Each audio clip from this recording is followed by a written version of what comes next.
Welcome to a special deep dive, crafted just for you, the learner. Today we're tackling a really foundational area in legal theory, natural law. Now, the information we'll be exploring today comes from materials made available to students by the University of London, and we want to be really clear that this deep dive is for educational purposes only. This exploration is brought to you by Sinorbit Academy, Sri Lanka. We wish you the very, very best of luck with your exams.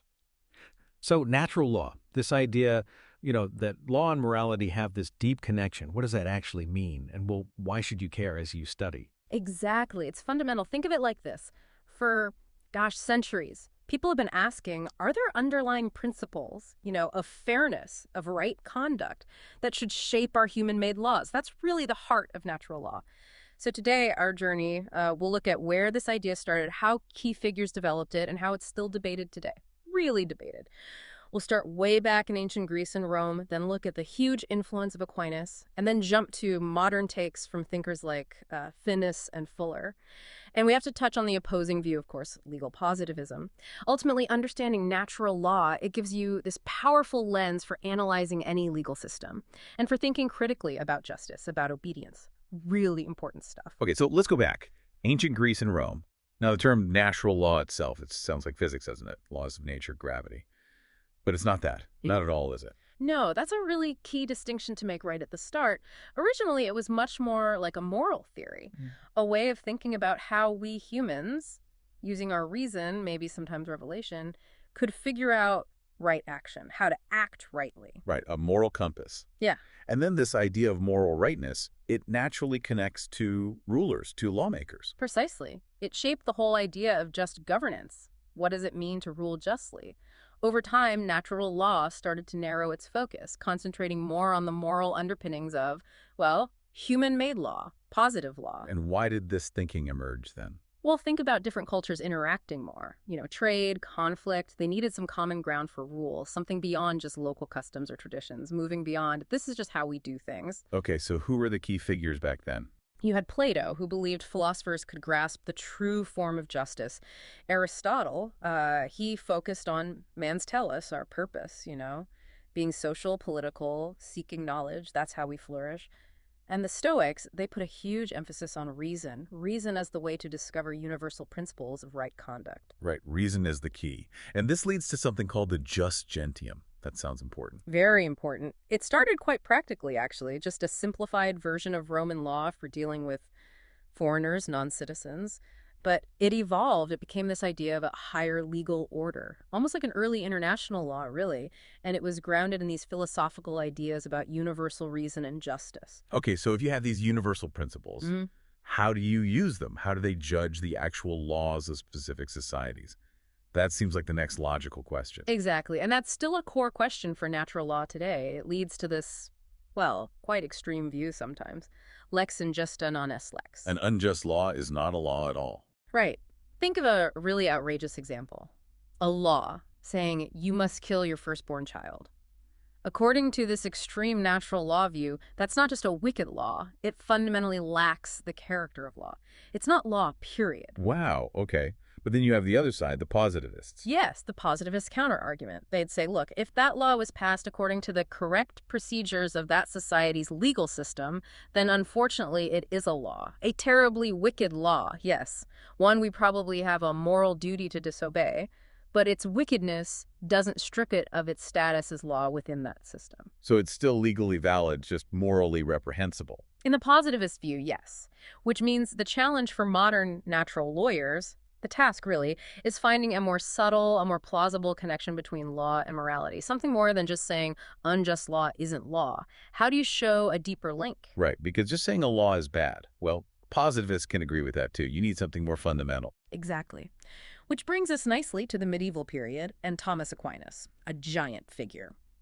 After the Roman Empire became Christianized, theology, understandably, became central.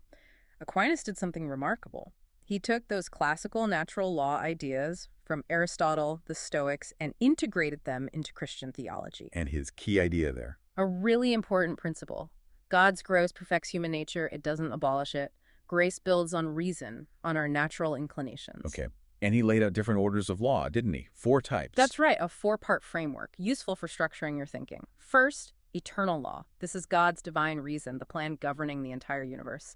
Unchanging, eternal. Second, natural law. This is crucial. It's how we humans, using our God-given reason and free will, participate in that eternal law. We grasp the moral order God designed for us. So eternal law is the big plan. Natural law is our rational understanding of our part in it. Precisely. Then third, you have human law. These are the specific rules humans make, using reason, deduced from the general principles of natural law to handle particular situations. Like, natural law says don't harm others unjustly. Human law then defines murder, assault, sets punishments, that kind of thing. This is also sometimes called positive law. Okay, eternal, natural, human. What's the fourth? Divine law. This is law revealed directly by God through Scripture, like the Ten Commandments. It often overlaps with natural law prohibitions against murder, theft, lying, for instance, but it also covers things specifically about our relationship with God, matters of faith. And Aquinas also built on Aristotle's idea of telos, our purpose. Yes, but he gave it a distinctively Christian dimension. For Aquinas, our ultimate purpose wasn't just being social and seeking knowledge, but living in a Christian community to know and adore God. That's our ultimate flourishing. So you have these four orders. Mm-hmm. How do they interact? It seems like human law needs to connect back up the chain. Absolutely. That's key to Aquinas' view. Human law gets its legitimacy, its moral force, because it's derived from, or at least consistent with, natural law. And natural law, in turn, is our participation in the eternal law.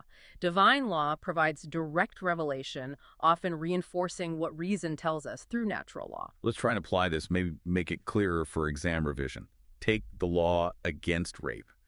How would Aquinas analyze that? Okay, good example. The wrongness of rape, violating someone's bodily integrity and autonomy, that's grasped through natural law.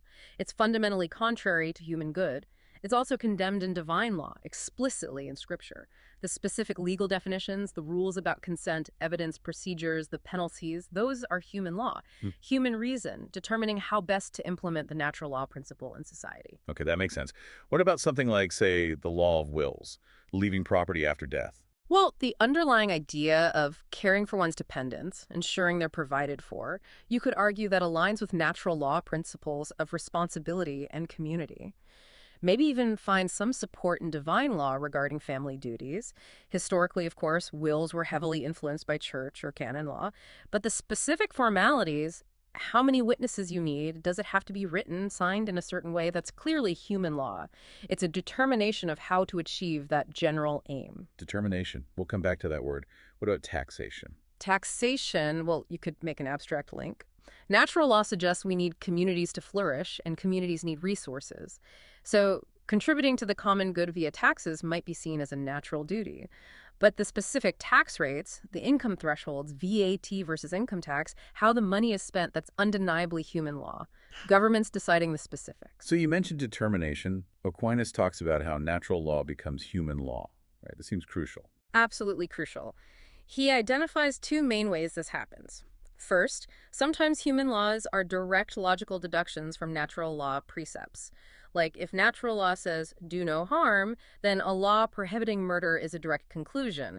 But often, it's not a direct deduction. It's what he calls determinatio, specification. Specification, like the wills example, or the exact punishment. Exactly. Natural law provides the general principle crime should be punished, or people should be able to pass on property. But how exactly? That requires human choice and reason. Aquinas uses the analogy of an architect. Ah, yes, the architect. The general idea of building a house, providing shelter, that comes from a sort of natural law need. But the specific design, how high the door is, what shape the windows are, that's the architect's determinatio. It's a choice within the general principle. Right. This contrasts with specificatio, which is what natural law directly lays down, like don't murder. Determinatio is filling in the details. That's a really helpful analogy. So human law has its tasks, but also limits. Yes. Aquinas saw human law partly as a discipline for those less naturally virtuous, pushing them towards good conduct. It has to be general, applying to most people, though he recognized exceptions for those lacking capacity, like children or the insane. Importantly, human law isn't meant to be a counsel of perfection. It doesn't aim to forbid all vices, only the more serious ones that threaten the community's well-being. Focus on the common good. And he stressed the need for equity. Judges shouldn't apply rules rigidly without considering specific circumstances. Fairness matters. And can human law change? because it involves this determinatio, this human element. Yes, it's mutable. It can change over time and vary between places because it's a specific determination, not the eternal natural law itself. However, Aquinas advised caution. He warned against changing laws too frequently or radically. Why? Because custom, tradition, plays a big role in law's authority and acceptance. Constant change can undermine that legitimacy, make people less willing to obey. It weakens the law's coercive power. Okay, so that leads to the big question. Do we have a moral obligation to obey human law? For Aquinas, yes, if the law is just. If it aligns with natural law, if it serves the common good, then it obliges us in conscience. We have a moral duty to obey. But an unjust law, one that violates natural law, serves private interest, or exceeds the ruler's authority, he saw that as more like an act of violence, a perversion of law, than true law. So back to lex injusta non est lex. If it's unjust, we don't have to obey. It's not quite that simple. This is a really important nuance for your understanding. While an unjust law lacks full moral binding force, Aquinas didn't give a blanket license to disobey. He recognized that even an unjust law retains the form of law. It comes from a recognized authority. It's part of the overall legal system. And disobeying, even an unjust law, can sometimes cause greater harm. It might lead to scandal, social disorder, or encourage others to disregard just laws too. So you have to weigh the consequences. Exactly. You have to weigh the injustice of the law against the potential negative consequences of disobedience for the whole community and the legal order. It's a prudential judgment. We see this kind of thinking echoed much later, don't we? Thinking about someone like Martin Luther King Jr. A powerful modern example, absolutely. In the 20th century, during the U.S. Civil Rights Movement, King explicitly drew on natural law thinking to challenge segregation laws. His famous letter from Birmingham jail directly quotes St. Augustine, who influenced Aquinas, saying, "An unjust law is no law at all." That core natural law idea used powerfully. And King made a distinction, didn't he? Yeah. Between just and unjust laws. He did. He argued a just law is one that squares with the moral law or the law of God. It's rooted in eternal and natural law, and crucially, he said, it uplifts human personality. An unjust law, conversely, is out of harmony with the moral law and degrades human personality. Uplifts versus degrades human personality. That's a powerful way to think about it. It really is. Think about laws that promote equality, dignity, freedom. They arguably uplift. Laws that enforce discrimination, segregation, dehumanization. They clearly degrade. King's use of this framework shows how natural law isn't just an abstract theory. It can be a potent tool for social critique and change. Think about examples yourself. What laws today might you say uplift or degrade human personality? Okay, now shifting gears a bit chronologically. Around the 16th to 18th centuries, we see a different emphasis emerge with social contract theory. Right. The focus shifts more towards the individual. The idea is that individuals are naturally free, equal, rational beings, and they voluntarily come together, giving up some freedom to form a state through a kind of agreement or social contract, usually for mutual protection and benefit. And you have major thinkers here like Hobbes, Locke, Rousseau. Exactly. They had different takes, of course. Hobbes, for instance, argued that just and unjust are basically defined by the state after the contract is made. That view actually lays some groundwork for positivism. Locke, on the other hand, argued the social contract exists precisely to protect pre-existing natural rights to life, liberty, property that people possess even in a state of nature. But this social contract idea didn't remain unchallenged. No. The excesses of the French Revolution carried out in the name of the rights of man made some people wary. And then you had figures like Jeremy Bentham, a key figure in classical positivism, who famously attacked the whole idea of natural rights. He called them nonsense on stilts. Very dismissive critique. Nonsense on stilts. Okay, so that leads us into the modern era, where natural law theory had to respond to these powerful positivist criticisms. Exactly. Modern natural law thinkers, like John Finnis, try to maintain that connection between law and morality, but in ways that address the objections raised by positivists like Bentham, Austin, and later H.L.A. Hart. Finnis himself was actually a student of Hart, so he takes positivism very seriously. What are the main challenges they face? Well, one big background challenge is moral skepticism, the philosophical doubt about whether objective, universal moral truths even exist. If morality is just subjective opinion, then basing law on it seems shaky. We won't dive deep into moral philosophy here, but it's the backdrop. A more direct challenge for natural law is the is-ought problem, or the naturalistic fallacy. Right, we touched on this. You can't logically derive an ought, a moral prescription, from an is, a factual description. Precisely. Hume and G.E. Moore pointed this out. Just because something is a certain way in nature, say, women can bear children, doesn't logically compel the conclusion that they ought to, or that this should be their sole role. It's a logical leap. This seems to undermine traditional natural law arguments that try to derive moral laws directly from observations about human nature. So how does Finnis get around this? This seems like a major obstacle. Finnis's response is quite clever. He argues that his version of natural law doesn't try to derive ought from is. Instead, he says we directly grasp certain basic, self-evident values through our practical reasonableness. We just know they are good, worth pursuing. They aren't inferred from facts about the world. They're understood directly as reasons for action. Okay, so what are these basic values or basic goods for Finnis? He identifies 7. They are life, including health and procreation, knowledge, truth for its own sake, play, activity enjoyed for its own sake, aesthetic experience, appreciation of beauty, sociability or friendship, acting for others' well-being, practical reasonableness, the intelligence to bring order to our pursuit of the other goods, and religion, or concern with ultimate questions about the meaning of existence. Life, knowledge, play, aesthetic experience, friendship, practical reasonableness, and religion. And what's special about these? Finnis highlights a few key characteristics. First, as we said, their value is directly appreciated, self-evident, not inferred. Second, they are irreducibly plural. You can't boil them all down to one master value, like pleasure or utility. Knowledge isn't just good because it's useful, it's good in itself. And third, they are incommensurable. There's no single scale to weigh them against each other definitively when making choices. You can't say X amount of knowledge is objectively worth Y amount of friendship. Practical reasonableness helps us navigate these choices. Okay, so he has these basic goods. How does this connect to law? What's his theory of law? His central claim is that law is a social institution whose core purpose, its point, is to regulate affairs in a community to facilitate the pursuit of these basic goods for everyone. Law helps create the conditions for human flourishing. So for Finnis, law is fundamentally a moral project. A moral project aimed at realizing these basic goods. Exactly. And because of this, he argues that to truly understand what law is, you need to look at it from the perspective of a practically reasonable person. Someone who grasps the basic goods and sees law's role in helping people achieve them. This perspective reveals the focal meaning, or the central case of law understood in its fullest, most proper sense as serving the common good. The focal meaning. How does that differ from just our ordinary idea of law? Well, our ordinary concept of law is broader, right? It includes all sorts of rules and systems, even tyrannical ones. If a dictator makes rules and enforces them, we might ordinarily call that law. But Finnis says that's a peripheral or underdeveloped sense of law. The theoretically best way to understand law, its true nature, is by focusing on its ideal function, serving the common good through practical reasonableness. I can see how positivists might object to that. They certainly do. A key positivist criticism is that Finnis's approach seems stipulative. It sounds like he's defining law in a way that already builds in his preferred moral purpose, rather than explaining the concept of law as it's commonly understood, which includes wicked legal systems. Positivists like Hart argue legal theory should explain the phenomenon of law as it is, warts and all, not just focus on the ideal or focal case.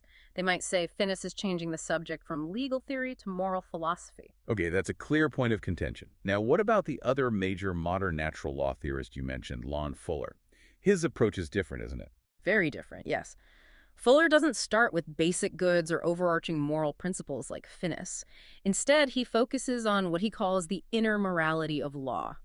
He looks at the morality inherent in the very process of governing by rules, the morality of legality itself. The inner morality of law. So it's about the form or procedure of law, not necessarily its content. Exactly. You could call it a procedural natural law. Fuller is concerned with the conditions necessary for law to function effectively as law. He argues these conditions have a moral dimension. It's about just lawmaking and administration, the principles that make the rule of law possible. And he uses that famous story about King Rex, right? The king who keeps failing to make law. That's right, the parable of King Rex. Through Rex's failures, Fuller identifies 8 principles, or desiderata, that constitute this inner morality of law. For law to exist properly, it needs to meet these requirements at least to some degree. Okay, what are the 8 principles? Let's list them for the learner. Sure, laws must be 1. General, not just ad hoc commands. 2. Promulgated, made public. 3. Perspective, not retrospective. 4. Clear and understandable. 5. Non-contradictory. 6, possible to comply with. 7, relatively constant, not changing constantly. And 8, there must be congruence between the rules as announced and their actual administration by officials. Generality, promulgation, prospectivity, clarity, non-contradiction, possibility of compliance, constancy, and congruence.